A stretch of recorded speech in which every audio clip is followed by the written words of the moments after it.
तस्य ज्ञानाञ्जनशलाकया चक्षुरुन्मिलितं येन तस्मै श्रीगुरुवे नमः।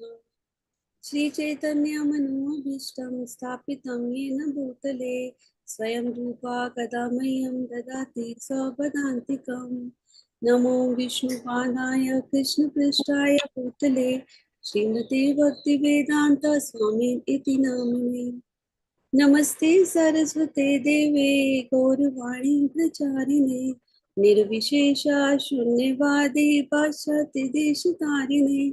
जय श्री कृष्ण चैतन्य प्रभु नित्यानंद श्री अद्वैत गदाधारा श्रीवासादि गौर भक्त वृंद। हरे कृष्णा कृष्णा कृष्णा हरे हरे, हरे राम राम राम हरे हरे। हरे कृष्णा। जैसे कि हम ये जब टॉप में भागवतम का एक चैप्टर लेकर उसको छोटा सा समराइज करते हैं। तो अभी हमने पिछले जब टॉप में थर्ड चैप्टर को समराइज किया था। तो थर्ड चैप्टर में जैसे एंड में था कि जब भगवान कृष्ण जो द्वापर युग से जब चले गए भौतिक संसार से, तो सब सबके लिए क्या शेल्टर था, धर्मा ने किसका शेल्टर लिया है ना। तो वो जो शौनका ऋषि जो सिक्स क्वेश्चंस पूछते हैं, तो उनमें जो लास्ट था कि धर्मा ने किसका शेल्टर लिया, तो उसमें सुत गोस्वामी जी ने बताया कि भागवतम का। और फिर भागवतम के बारे में उसकी ग्लोरिफिकेशन बताई कि भागवतम कैसे कैसे सबका शेल्टर है, ये सब बताया। फिर उसके बाद अभी फोर्थ चैप्टर में शौनका ऋषि उनसे सुत गोस्वामी से उसके भागवतम के बारे में वो डिटेल में पूछते हैं कि आप हमें मतलब भागवतम के बारे में बताओ कि वो कब लिखी गई। उस और व्यास देव, मतलब वो तीन चीजें मेजरली पूछते हैं कि जैसे व्यास देव जी ने लिखी तो उनको कैसे ये इंस्पिरेशन मिली भागवतम लिखने की। कि भागवतम में पता है कि ये भगवान भगवान is presented in the form of Bhagavatam, भगवान खुद भागवतम की फॉर्म में है। तो उन्होंने कैसे लिखी, उनकी इंस्पिरेशन के बारे में पूछते हैं। दैट मीन्स कि वो पूछते हैं कि राइटर के बारे में बताओ। फिर वो पूछते हैं कि स्पीकर के बारे में, स्पीकर कौन थे, सुखदेव गोस्वामी। तो वो सुखदेव गोस्वामी के बारे में डिटेल में पूछते हैं। और फिर हियरर कौन थे, मेन हियरर जो थे वो परीक्षित महाराज, तो अर्जुन के पौत्र है ना। तो वो इन तीन चीजों के, तीनों के बारे में पूछते हैं। तो पूरा फर्स्ट कैंटो जो है आगे परीक्षित महाराज के बारे में ही जाएगा। और जो मेजर फर्स्ट क्वेश्चन है वो व्यासदेव के बारे में, व्यासदेव जी के बारे में इंस्पिरेशन वो इसी चैप्टर में होगा। तो वो तीन तीन चीजें पूछते हैं कि भागवतम का इतिहास, और कि कैसे व्यासदेव जी को इंस्पिरेशन मिली, और हियरर का और स्पीकर का, है ना, जिसने बोली। तो इन चीजों के बारे में पूछते हैं। तो सुत गोस्वामी बताते हैं कि जैसे कि एक बार व्यासदेव जी बद्रिक आश्रम में सरस्वती नदी के किनारे पर जब वो तपस्या कर रहे थे, तो उनको उनकी तपस्या में उन्होंने देखा कि आगे कैसे कलयुग में जो है लोग मतलब जैसे मंद बुद्धि कलयुग का वो देख पा रहे थे कि लोगों के शरीर में स्ट्रेंथ नहीं होगी, स्टेमिना नहीं होगी, वो काम नहीं कर पाएंगे। और कलयुग की जो उनकी जो लिविंग एंटिटीज की जो उनको जो, क्योंकि वो त्रिकालदर्शी थे, वो पास्ट प्रेजेंट और फ्यूचर देख सकते थे। जब उन्होंने देखा कि आगे जो कंडीशन आने वाली है वो बहुत खराब है, तो उन्होंने क्या किया कि लोगों को रास्ता दिखाने के लिए और उनको धर्म का रास्ता दिखाने के लिए, प्यूरिफिकेशन के लिए, उन्होंने वेदास को बहुत अच्छे से सिंप्लीफाई कर दिया। क्योंकि जब ब्रह्मा जी ने वेदास बोले थे तो वो एक तरह से ना, जैसे ज्वेल्स होते हैं वो मिक्स हो गए, तो उन्होंने उसको बाइफरकेट किया बहुत अच्छे से। और जैसे ऋग्वेद, यजुर्वेद, सामवेद, अथर्ववेद, उनको डिवाइड किया। और डिवाइड करने के बाद एक एक ऋषि को उनकी रिस्पॉन्सिबिलिटी दी थी, और आगे ताकि वो परंपरा चलती रहे और लोग उसमें उसको फॉलो करते रहे। तो पहला ऋषि, अंगिरा ऋषि, ऐसे करके चार अलग ऋषि को उन्होंने ये डिस्ट्रीब्यूट किया। और पुराना जो थे वो रोमहर्षा ऋषि को दिया। रोमहर्षा ऋषि जो थे वो सुत गोस्वामी के फादर थे। तो ऐसे करके उन्होंने ये सारी चीजों को, सारे वेदास को डिस्ट्रीब्यूट किया, हर कैटेगरी के लोग किसी चीज में अट्रैक्ट होंगे।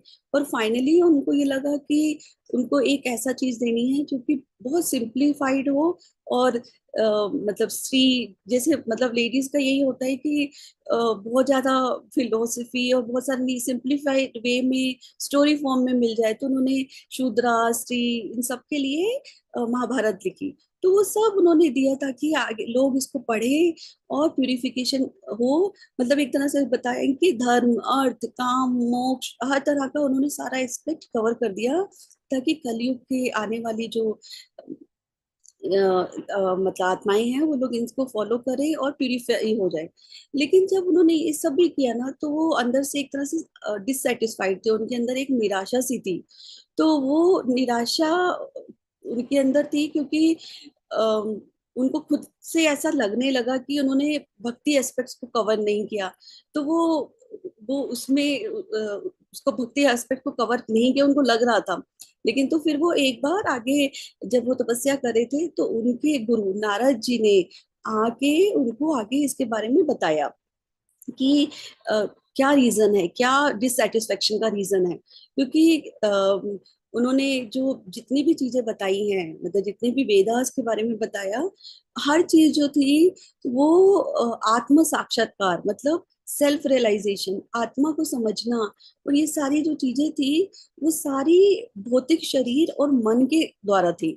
मतलब कितनी भी चीजें, जैसे आप यज्ञ करो या कुछ भी एक्टिविटीज करो, वो सब जो थी वो सब भौतिक शरीर और मन के रास्ते से थी। लेकिन उसमें भौतिक शरीर को, मन को तो था, लेकिन सेल्फ रियलाइजेशन कैसे होगा जब तक कि वो उस मटेरियल चीजों से ऊपर ना हो। तो वो चीज जो थी वो मिसिंग थी। तो ये वाला ये फैक्टर जो नारद जी नेक्स्ट उसमें एक्सप्लेन करेंगे। तो ये एक पार्ट था। दूसरा पार्ट था दूसरा पार्ट था सुखदेव गोस्वामी, दूसरा पार्ट था परीक्षित महाराज का, और सुखदेव गोस्वामी का। तो परीक्षित महाराज तो एक अच्छे बड़े किंग थे, राजा थे, है ना। और वो इतने बड़े राजा होने के बाद राजा का कर्तव्य होता है कि उसको अपनी प्रजा का ध्यान रखना, उनको प्रोटेक्ट करना, बिकॉज वो तो क्षत्रिय थे, क्षत्रिय को तो प्रोटेक्ट करना है। तो उनको ये क्वेश्चन आने लगे कि वो तो राजा थे और वो सब कुछ छोड़ के वो कैसे, मतलब सब अपना राजपाट सब छोड़ के वो वहां पर भागवतम सुनने के लिए आए। तो उनको ये क्वेश्चन आया, तो उनको उनका कॉन्टेक्स्ट जानना चाहते थे। फिर एक क्वेश्चन था कि सुखदेव गोस्वामी के बारे में, कि सुखदेव गोस्वामी तो वैसे ही सेल्फ रियलाइज थे, क्योंकि वो जब वो अपनी मदर के वूम में थे, जैसे ही बाहर निकले, तो मतलब ही वॉज 16 years। तो वो मतलब he was running, he didn't want, उनको था नहीं कि वो किसी भी मटेरियल कंटेमिनेशन से बाहर आए। तो और उनको मतलब कुछ लड़कियां जो लाइक वो देवर बाथिंग, तो उन्होंने जब सुखदेव गोस्वामी को देखा, तो उनको कोई भी फर्क ही नहीं लगा, क्योंकि सुखदेव गोस्वामी ऐसे रियलाइज सोल थे कि उनको मेल फीमेल किसी चीज का कोई डिफरेंस ही नहीं लगता था। तो उनके बारे में और हिस्ट्री पूछने लगे। तो ये वाला जो फोर्थ चैप्टर था, ये एक तरह से जैसे हम लोग का होता है ना, हम लोग को एक वो होता है कि उसके बाद क्या हुआ, आगे क्या हुआ। तो यहाँ पर शौनका ऋषि जो है पूरा भागवतम का कॉन्टेक्स्ट सेट करते हैं कि वो कब लिखी गई, क्यों लिखी गई, कैसे लिखी गई। तो हम लोग को इसमें ऐसे पता चलेगा कि भौतिक चीजों से या मन से आत्म साक्षात्कार बहुत मुश्किल था, और कलयुग के लोगों को ये पॉसिबल नहीं है। तो इसलिए हम लोगों के लिए जो दिया है वो कितना अच्छा सा सिंपल सा रास्ता दिया हुआ है। चैतन्य महाप्रभु जी आए और हमें सिर्फ हरे कृष्ण महामंत्र दिया, जो कि इट्स बियॉन्ड मटेरियल। तो हम क्या करें, अब हम भगवान से कनेक्ट करने की कोशिश करें बियॉन्ड मटेरियल चीज। तो हम इस प्लेटफॉर्म पे ही नहीं है, है ना। जब हम चैंट कर रहे हैं, it is beyond those material. तो जब हम उससे कनेक्ट करेंगे, तो देर इज नो डाउट कि हमें आत्मा का, परमात्मा का और भगवान का रियलाइजेशन ना हो। तो with this feeling we will concentrate on japa, Hare Krishna chanting, जो कि हम लोग को लिए ब्लेसिंग दिया है, ताकि हमें आत्म साक्षात्कार हो सके, सेल्फ रियलाइजेशन हो सके, bye simple process of chanting of Hare Krishna. Thank you.